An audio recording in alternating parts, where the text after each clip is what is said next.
Hey, what's up ladies and gentlemen, and welcome back to another POV review. Today we're going to be checking out this 2011 Mini Cooper S John Cooper Works.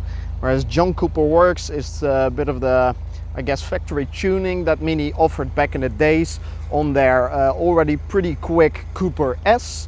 Now this car is pushing 211 brake horsepower to the front wheels, and it's pretty fun to drive actually. So I'll show you quickly around the car. You have typical Mini styling, nice round big headlights, and these wheels are pretty nice. I think they look quite sporty actually. So that's all right. So let's check out the boot space, which there isn't that much of. As you can see, there's not a lot here. So in case you need to take a lot of stuff, you're probably very quickly going to have to fold down the rear seats. But that's the price you pay, I guess, for a car like this. Now, nice central mounted exhausts, which sound really good. I think if you were to modify it even a bit more, it might sound even better. But right now it already does some pops and cracks. Now you also have this nice aluminium fuel door, which is pretty cool. Right, in the interior of the Mini, this is where it gets kind of strange. I mean, the styling on the outside is already pretty different, I think I should say, but inside it gets even a bit weirder. So you have a central mounted tachometer with the speed and the amount of kilometers the car has done, all that kind of stuff, which makes sense, but everything is focused on being round in this cockpit. You have the speedometer, which goes like this all the way around. It's pretty strange to see. You have in this case a sat nav in the middle, and all of these buttons are to control various functions on the car. So if I were to push this down, I open up the window, push it up, close it again. Now there's also a pretty big sunroof, which is really cool. It has in the front and in the back, and if you put it into ventilate mode, it opens in the rear. Let's see if I can show you what I mean. So it opens both sides, which is pretty cool. Now this is leather, which feels pretty nice, but then you suddenly get Alcantara, which is strange to see. Now on the door there's also different material, also on the armrests. It's a bit of a mix and match. Now these seats, I don't really think they give that much bolstering when you're, well, really getting on it, which this car is pretty capable of doing. But hey, that's the way Mini did it, and it's a 6-speed manual, by the way. So without further ado, let me strap in and we'll take her for a drive. All right, ready to take the Mini on its maiden voyage. There is a little button here for sport, which I have set it up to be, which makes the throttle response a bit sharper, also firms up the steering a bit, which yeah, overall suits the car quite well. It's already really stiff. It kind of feels a bit like a go-kart for on the road, which is kind of what Mini is known for nowadays.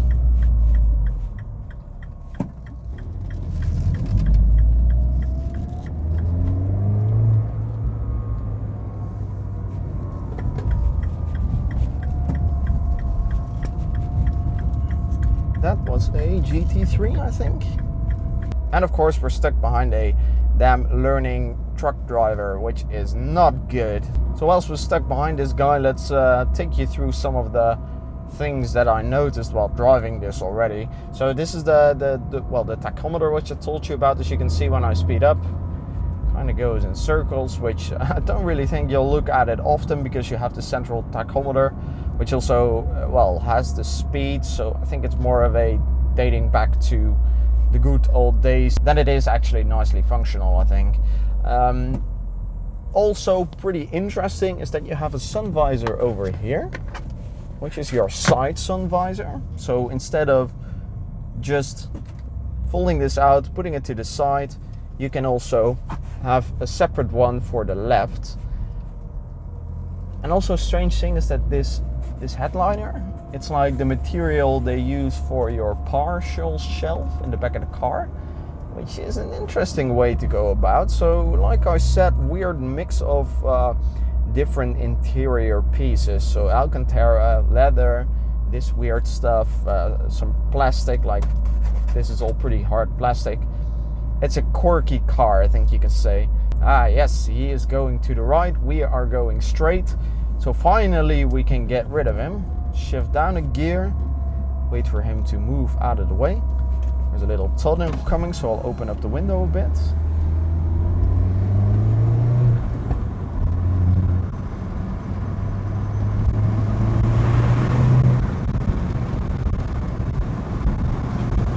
Close the window again.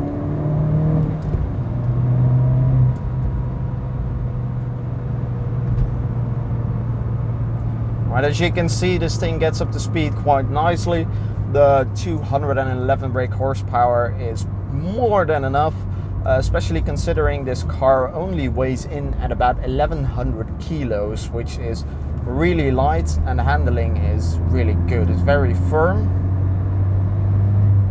It's also not very well insulated in here in the interior, but I don't really expect it to be, considering the type of car it is. Now 0 to 60 in this is, I think, 6.5 seconds, which is, yeah, that's quick. If you consider this being it's a proper hot hatch. I think this thing more compares to a Polo GTI or something in the lines of that, maybe an Audi S1, those kind of cars that are quite small, and not something that is more up to Audi S3 or Golf GTI. Don't really think it matches with that. Maybe the shooting brake version of this, the shooting brake Mini, the Clubman, I think it's called. No, that's the other one. Yeah, I think it's the Clubman. The Clubman, I think, does compare a bit more, but your rear trunk space is so small, and the power is also, it's quick, but it's not crazy quick. However, on the other hand, I think a GTI produces like 250 brake horsepower, and back in 2011, I think you had the Golf 6 maybe. This was also not producing that much more power, I think.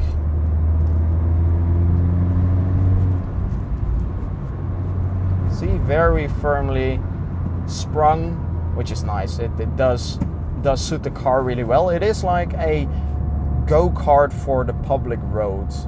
I think you could say that.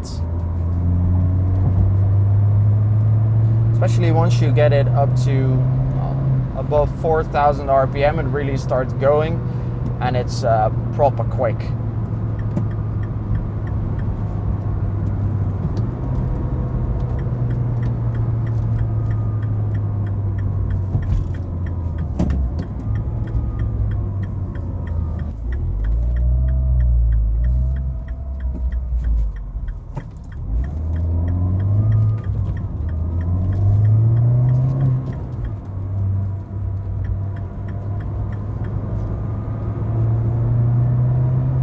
There is a GT3 behind me, which is interesting. I will not be able to keep up with him, even if I wanted to.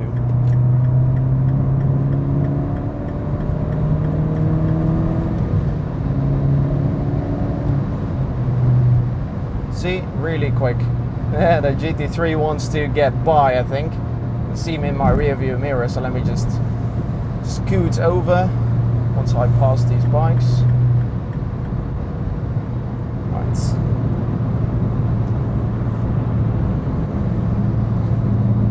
Yeah, that's nice. Love the color on that. It's a bit of a crayon type of color, I think, which looks pretty good. So as you can see, this thing on power, it really does go. It's pretty quick, which is nice.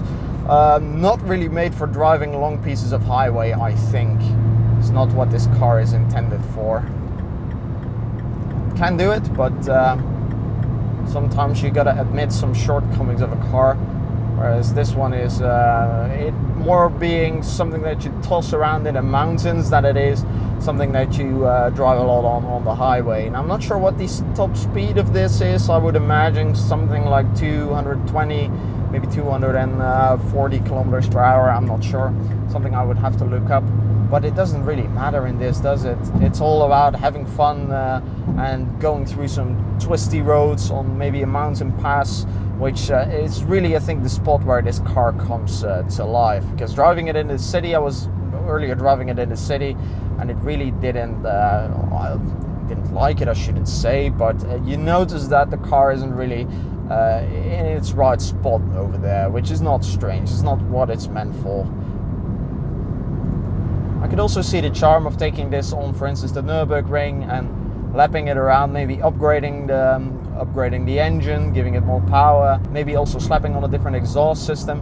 think it's all these little changes that would make this car even better than it already is, because it's really quite good. I'm just not a fan of the quirky interior and the way it feels. Like the interior just kind of lacks some sort of luxury, I guess, or proper, well, basically a proper interior, something that is well put together. And also when you drive this over, let's say, a bumpy road, or you're in a village and the road surface is really bad, you're definitely gonna hear lots of creaks and yeah, just lots of things that would annoy me too much. However, your mileage may vary, as they say. And we're gonna get off the highway here now. I've had enough.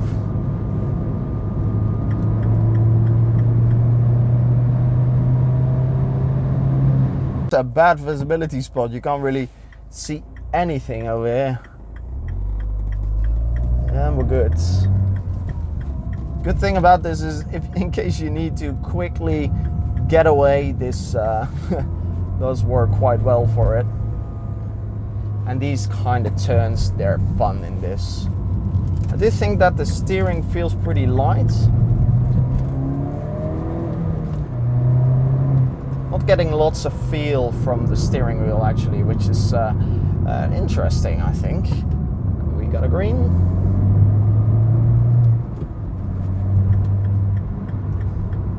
Yeah, fun times, fun times. All right, I think that is going to be it, guys, for today. So I want to thank you very much for watching this review of this 2011 Mini Cooper S John Cooper Works. If you enjoyed it, please be sure to give a like or share a comment. All your feedback is taken into account and I really appreciate it. So thanks, guys. Until next time, I'll see you in the next video.